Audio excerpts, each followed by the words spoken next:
not all numbers are created equal. Not all businesses are created equal. So the numbers that matter are going to be key numbers that matter. Now, this one I'm going to talk to you about right now, this is the fundamental thing that most businesses that I talk to will generally not know or get wrong, and really open up their eyes to what has been happening.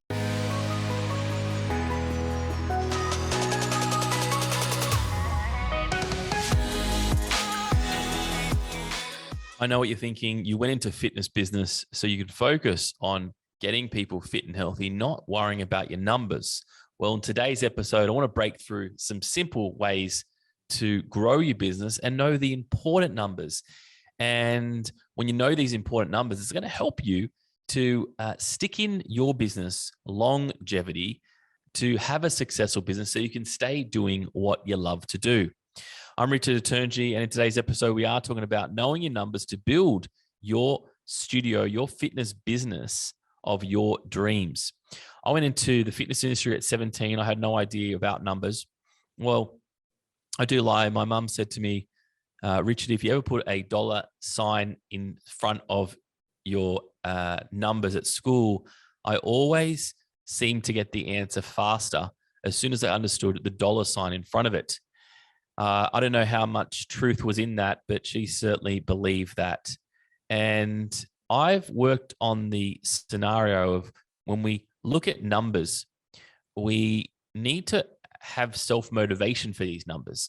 When you look at a P&L sheet and you got a whole bunch of numbers and lines and you're not sure what they are, sometimes they're really overwhelming if that's not your jam, if that's not where you've come from. But it is really important to understand some key basic metrics. And I want to take them through with you today so you don't seem so overwhelmed. And again, to be driven in your business, knowing numbers more than member numbers are really important too. So a lot of people focus on member numbers. How many members do you have? How many clients you have? And this is all great. But at the end of the day, we want to make sure those members and those clients are paying what they need to pay so they do classify as being a client. So who's with me? Who has avoided the subject of knowing the numbers for so long? Or what about you don't look at your bank account because you know it's just going to be miserable in there? Or you don't, or the other option is you don't know how to budget or handle what's going where. So again, you avoid this topic at all ways. So I'm going to be short and sharp because it's kind of relatively easy, the top line numbers. I want to focus on these. So guys, you are tuning in. Love to know where you're tuning in from. If you're watching this on YouTube or on Apple or Spotify or any other audio channels, be sure to connect with us on Com Marketing on our Instagram or our Facebook, or you can jump on my Instagram, Richard Taturnji, spelled Toutounji. All right, let's get into this episode today.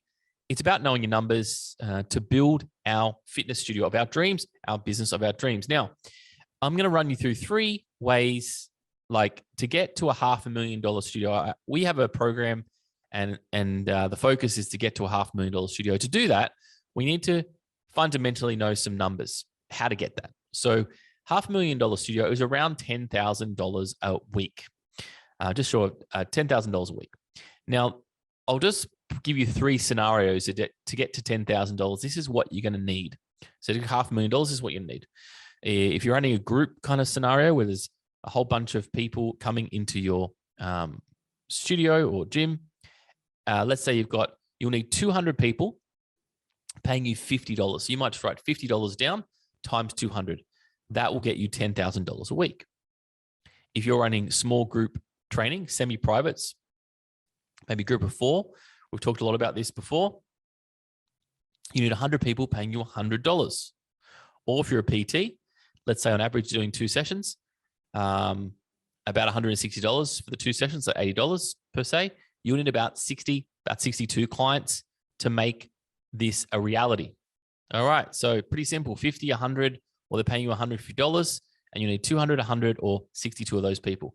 That is going to get us to the $500,000. Now, not all numbers are created equal. Not all businesses are created equal. So the numbers that matter are going to be key numbers that matter. Now, this one I'm going to talk to you about right now, this is the fundamental thing that most businesses that I talk to will generally not know or get wrong and really open up their eyes to what has been happening. So number one is the gross number. So what you want to do is you want to take down, for example, the number last week that you recorded or over a month, whatever you may be. So what came in your bank, what came in your bank account last week or last month, however you want to work this out.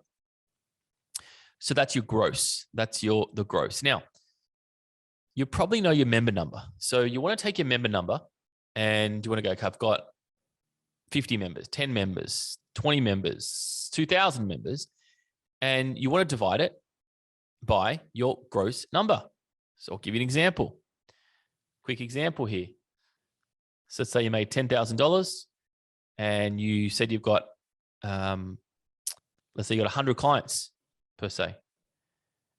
And so you got $10,000 and you take the client. So you want to calculate the clients you have divided by 100. That's $100 per client. Now you might say, oh, I've got $10,000. Yep. And I am charging $100 for the week. And so you do the maths on that. So then you look at how many clients you have and you might say, I've got 150 clients. You go divide 150. So that's $66 for the client. So that means, this is the big thing here, guys. That means that you're actually undercharging what your memberships are. Now, this is a big problem for most fitness businesses. They're either got foundation rates, old membership rates, and you're thinking that you're charging a fee, but in fact, you're charging well and truly less because someone's on a good deal, multiple people on good deals, and it's really costing you in your top line revenue. So the reason why you're doing all this work, but you're actually not making what you want to make and work in the business house. So you need to know your gross and your clients. Now you got that, you'll probably have some massive aha moments and go, oh my gosh, I didn't realize that I was undercharging. You mostly will be like that, right? Most people are like that. And so then you can take aboard what you need to do to get your rates, the right rates that you need to be charging. And that's a whole nother conversation. We've talked a lot about that in the podcast. If you need help with that, just connect with me on commarketing.com.au. We can help you do that. Now, the other numbers you need is what you're going to spend. What are your expenses? So an easy way to look at this is you want to take your big expenses, your rent, if you have some, and your staff wages. These should be your two biggest expenses, depending on the size of your business. So depending on the size of your business, your rent or your staff. So for example, if you're an outdoor trainer, you might pay the council. If you have a studio, you'll pay your rent there. If you got a gym, you'll pay rent. Right. These will be your expenses you'll need to know. And these are fixed expenses most likely. Staff might be contracts. They might come and go depending on the clientele, but you should have an average there. The other point that you want to talk about that you need to mention is yourself. What are you paying yourself? Now, you might say, oh, I don't pay myself anything. I personally think that's rubbish. I think everybody pays themselves something. And I ask you to go through your bank account or your business and find every transaction that you've ever spent anything on. So it could be, did you buy petrol? Did you go to the shops and buy some lunch? Did you put your groceries on your business card? And it doesn't matter if you're a self-employed business, meaning, or you're a company, it doesn't matter, but you need to figure out what you actually have spent on yourself, okay? And put that number and know that number. That's really important. The other number you need to know is your tax. What are you paying? What is your tax come up with each week on average? So if you had that $100,000, what is the average tax that you're going to need to put away? And so it shouldn't be like a random number. It's like, just get to know what it is, and it roughly will be the same until you reach different brackets. And that's really important to know, to have that there. And then what's left is what we call profit, the holy grail of profit. And you get profit once you have got all your numbers right. So some key things that I see a lot is that I think sometimes what you spend on, sometimes rents are really high, and you need to have a look at that, because your rents are really high. That means you'll need to get a huge amount of clients or take their rates up, or you won't have the money for spend in marketing. So check on your rents, pay yourself. I see a lot of people not paying themselves at all. I always say to my clients that if they can pay yourself something first, could be $50 a week, $100 a week, but you want to get into the habit of paying yourself through a wage.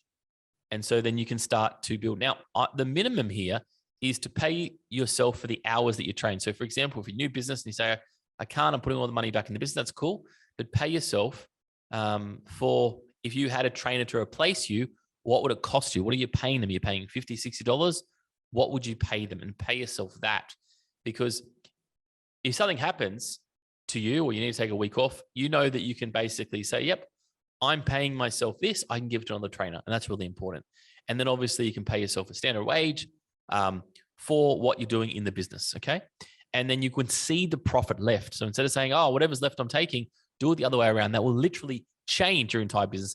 Now we do these items here so we can grow and our business can get better. Without understanding these numbers, all we're looking is the bank account. And then we're looking at the clients that we have. But in fact, we want to change it where we want to understand what our average dollar is, what our gross amount is, then our members. So our members are okay, but the members are just a number. If the members are not paying, it's not going to work in your favor or your members' favor, because at the end of the day, if you can't run a business successfully, you won't be in business that long. So team, this is a short one for today. I want you to start looking at those numbers, start calculating what you have and what you don't have here. Then we can work out a plan of attack. The most important number, I'd love you to do it right now. Work out your average dollar and your clients and see if you're on track or if you're under track. If you're under track, go and make the adjustments to make that happen.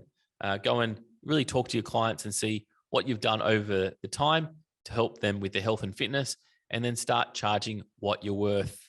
We want to stay in this business long-term.